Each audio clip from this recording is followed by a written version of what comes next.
안녕하세요. 세리상담센터 임상심리학 박사 최세환입니다. 오늘은 심리상담 전문가로서 책과 관련된 이야기를 해볼까 합니다. 상담이나 심리학 공부로 자신과 사람을 이해하고 치유할 수 있을까?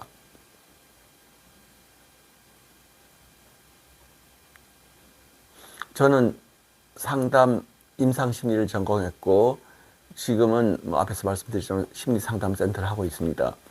예전에는 대학에서 심리학과 학생들을 가르치기도 했었습니다.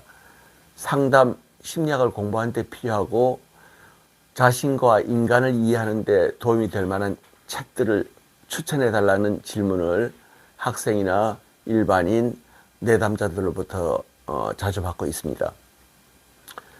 상담이나 심리학을 학습하는데 필요한 책들을 비교적 쉽게 추천할 수는 있습니다. 반면에 자기 문제를 해결하고 인간을 이해하는 데 도움이 될 만한 책들을 추천해 달라는 질문에는 쉽게 답변을 할 수가 없습니다. 상담 심리학의 이론들을 학습하는 것과 자신과 인간에 대한 알을 확장시키는 것은 본질적으로 출발과 방향이 다릅니다. 상담 심리학의 이론들을 유연성 있게 학습하고 그것의 한계를 이해하면 자신과 인간에 대한 알을 확장시키는 것에 다소의 도움이 될 수는 있습니다. 대부분 우리가 접하는 책들은 정보의 덩어리이지 깨달음과 통찰로 연결되어 있지는 않는 것 같습니다. 오히려 책을 읽으면 자신의 생각이 굳어져서 실행하는 힘이 낮아지고 더 편협해지기 쉽습니다. 우리가 책이 알려주는 좋은 말들이나 방향 제시를 몰라서 사는 게 어렵고 난처했던 적이 있습니까? 실천이 따라주지 않는 머리만 비대해지게 하는 책들은 아무 쓸모가 없습니다. 어떤 책들은 앞서 살았던 사람들이 자신과 인간에 대한 알을 얻기 위해 어떤 시도와 접근 방법들을 써왔는지 알 수 있게 도움을 주기도 합니다. 공부를 하다 보면 상담이나 심리학을 연구한 학자가 아니더라도 우리가 사는 평면적이고 현실적인 인간의 삶에서 다른 차원의 고양된 곳으로 가려고 했던 사람들이 있었다는 것을 알 수 있습니다. 그러한 시도를 글로 남겨놓은 것들도 드물게 있습니다. 어떤 것들은 언어로 표현하기 힘들었을 것입니다. 어쩔 수 없이 어느한 옷을 입혀 표현한 것들을 현재 사는 사람들이 이해하는 것이 쉽지는 않은 일입니다. 저런 이야기 하죠. 우리가 언어 도단이라든지 불림 문자라든지 그런 이야기를 하기도 합니다. 할 수 없이 언어의 옷을 입혀놨지만 그 언어 그대로 받아들이고 이해하면 답을 얻을 수가 없는 그런 것이죠. 종교의 경전들에서도 언어의 옷을 입은 표현들이 많습니다. 그런 표현들을 액면 그대로 해석하고 받아들여서는 곤란하다고 생각합니다. 자신과 인간에 대한 알을 얻는 것과 관련된 책을 추천하려면 몇 권 있긴 합니다. 이건 지극히 개인적인 견해이고 경험입니다. 데카르트의 어떤 방법소설, 또 노자의 도덕경, 이런 책들이 제가 대학생 때 영향을 받았던 책입니다.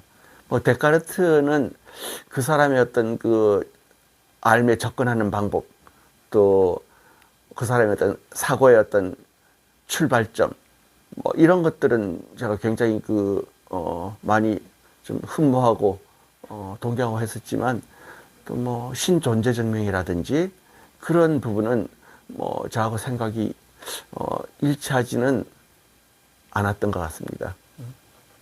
대학원 무렵에는 지두 크리슈나무르티에 관심이 많았습니다.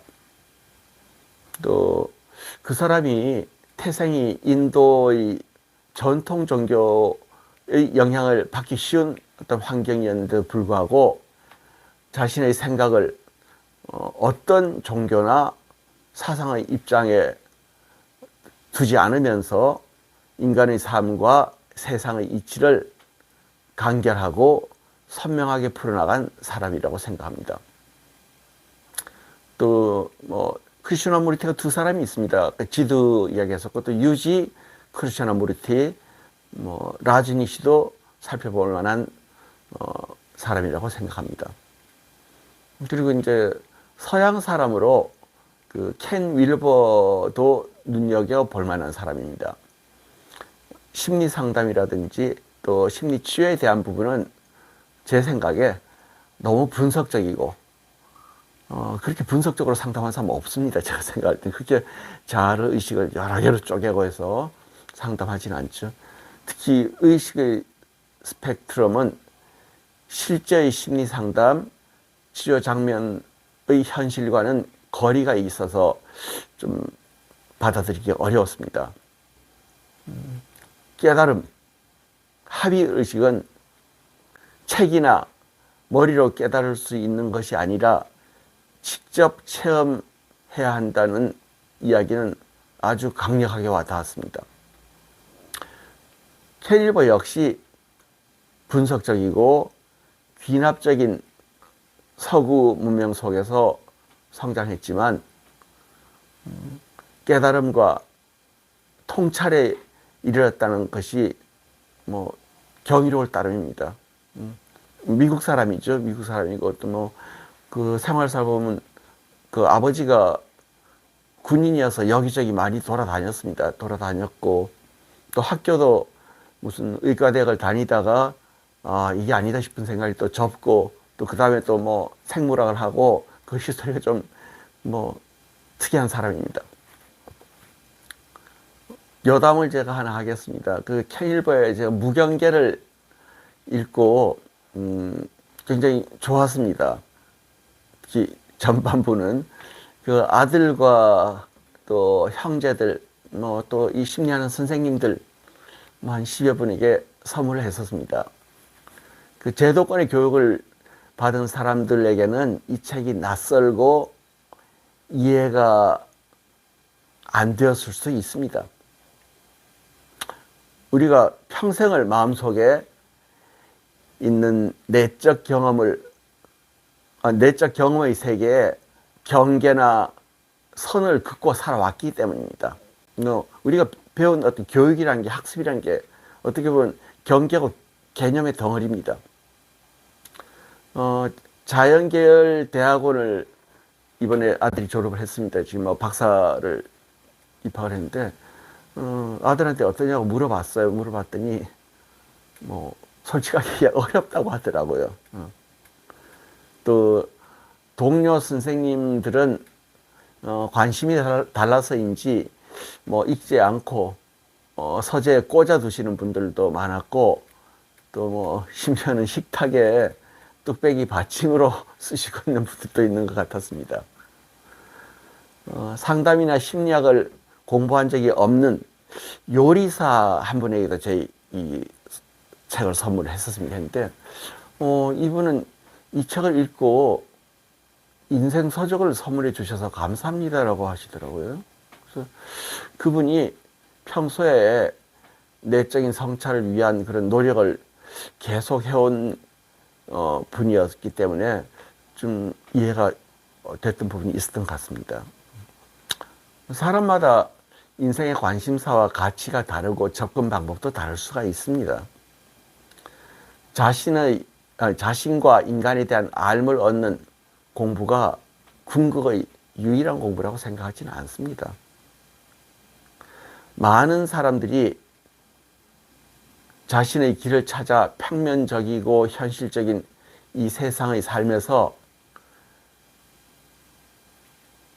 다른 차원의 삶으로 가는 깨달음과 통찰을 얻으시길 바랍니다. 비유한다면 우리가 산에 등산할 때 산에 정상으로 가는 등산로는 하나가 아닙니다. 여러 갈래의 등산로가 있을 것입니다.